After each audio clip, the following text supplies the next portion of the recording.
Hello, my name is Kari. Hi, I'm Leah. How are you today? I'm okay, I suppose. Well, before we get started today, let me get you to take a look at this paper of our practice policies and our statement of confidentiality. And please sign at the bottom. Please know that our sessions will be confidential. Anything we say will be kept between us unless there is a need of some kind for the authorities to be notified of something that comes up. In that case, I will have to report it because I am bound by the law to do so. Okay. What brings you in today, Leah? The courts referred me to you because 7 months ago, CPS took my 2 children away.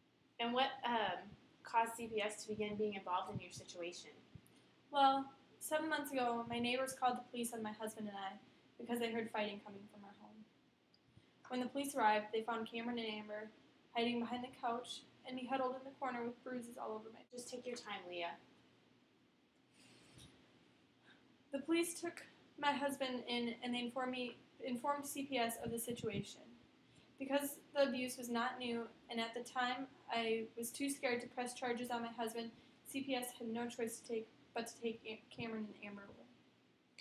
From what you said, I sense that you feel like CPS did the right thing when they took Cameron and Amber away. Is this right? Yes.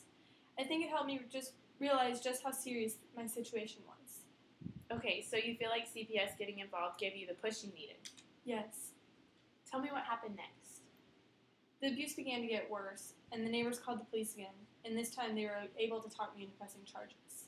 When you say they, you're referring to your neighbors or the police? The police. Okay. And what did the police say that caused you to change your mind about pressing charges on your husband? They just voiced all the things I had been thinking ever since my children were taken away. They said he was ruining my life, and that I could finally press charges and I could finally get real help, and I could have a real chance at getting Cameron and Amber back. So you have decided to press charges on your husband because you want to get help and you want your children back. Yes. Where are you at in the whole pressing charges process? I've pressed charges and filed for divorce. My soon-to-be ex-husband is in prison, and I have a restraining order against him. After the divorce is official, what is your next priority? Getting Cameron and Amber back. Okay. Now, what steps do you think you have to take to be in a position where you can get Cameron and Amber back? I have to secure a job so that I can support them. I have to figure out some sort of childcare for them while I'm at work, and I have to prove to the judge that I'm capable of taking care of Cameron and Amber.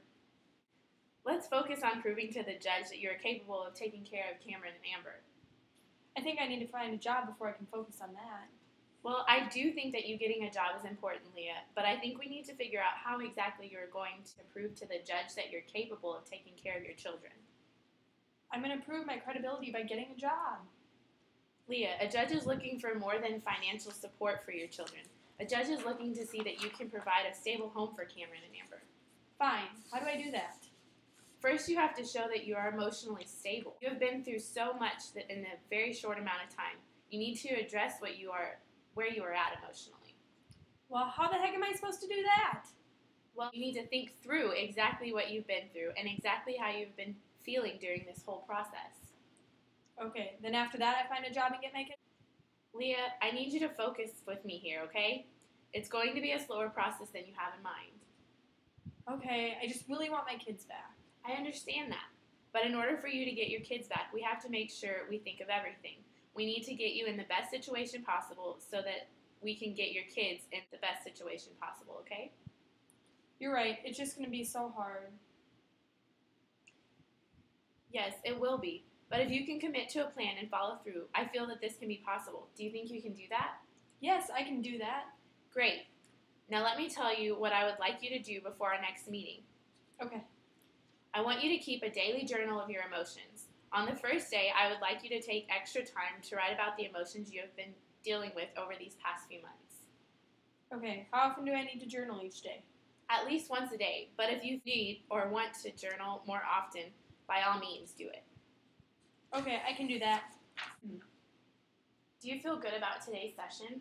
Yes, I feel like I will finally begin making progress. Great. I feel like we made good progress today. You are on the right track, Leah, and I am so glad that you are getting the help that you need. You are doing what is best for you and your children. I will see you next week to go over your journals. Again, thank you for coming in today. Thank you for your help. I will see you next week.